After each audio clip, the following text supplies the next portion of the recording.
ఒకవైపు కాంగ్రెస్ పార్టీ అధ్యక్షుడు రాహుల్ గాంధీ రాజ్యాంగం పట్టుకొని రాజ్యాంగ స్ఫూర్తి గురించి దేశమంతా ఊరేగుతాడు, మాట్లాడతాడు. ఇంకోవైపు కాంగ్రెస్ పార్టీ ముఖ్యమంత్రి అయినటువంటి రేవంత్ రెడ్డి గారేమో గిరిజనుల ఇళ్లకు వచ్చి అమాయకు గిరిజనుల మీద దాడి చేసి చితకబాది వాళ్ళని జైళ్ళ పాలు చేసి ఆనందం పొందుతూ ఉంటాడు, పైశాచిక ఆనందం పొందుతాడు. పేరుకు ప్రజాపాలన, కానీ చేసేది మాత్రం పైశాచిక పాలన, ప్రతీకార పాలన.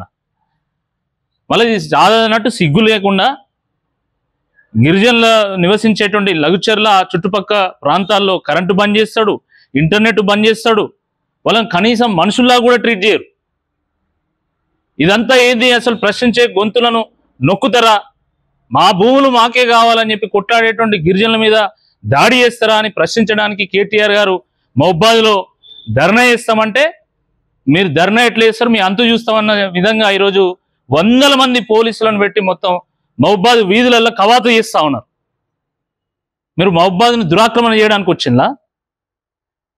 గిరిజనులను భయభ్రాంతులకు గురి చేయడానికి వచ్చిందా?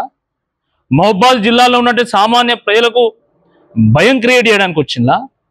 దేనికోసం వచ్చిన వందల మంది పోలీసులు? ఒక ప్రతిపక్ష పార్టీకి ప్రజల వాణిని వినిపించేటువంటి హక్కు లేదా? ఇది ప్రజాస్వామ్యం కాదా? ఈ దేశంలో, ఈ రాష్ట్రంలో ఒక రేవంత్ రెడ్డి ముఖ్యమంత్రి అయ్యిందా? గతంలో ఎవరు ముఖ్యమంత్రులు కాలేదా? గతంలో ప్రతిపక్ష పార్టీలు ప్రజల వాణిని వినిపించేటువంటి ప్రయత్నం చేయలేదు, ప్రభుత్వాన్ని నిలదీయలేదు, ప్రభుత్వాన్ని ప్రశ్నించలేదా? ఏంది అరాచకం అని చెప్పి ఈరోజు ప్రశ్నిస్తూ ఉన్నాము. అరే, ఒక నిరసన తెలియజేయాలంటే, ఒక మీటింగ్ పెట్టాలంటే నీ పర్మిషన్తో పెట్టాలా? నువ్వు పర్మిషన్ ఇస్తే గిరిజనుల గురించి మేము కొట్లాడాలనా?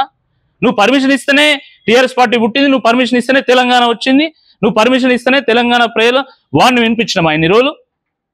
కాబట్టి ఇప్పటికైనా కళ్ళు తెరవాలా. నువ్వు కవాతు చేయాలనుకుంటే గిరిజన ఇళ్లకు వచ్చి రేవంత్ రెడ్డి ప్రైవేటు సైన్యంలాగా, కిరాయి గుండాలాగా వివరించినటువంటి వాళ్ళ మీద కవాతు చేయి, దమ్ముంటే చేయి.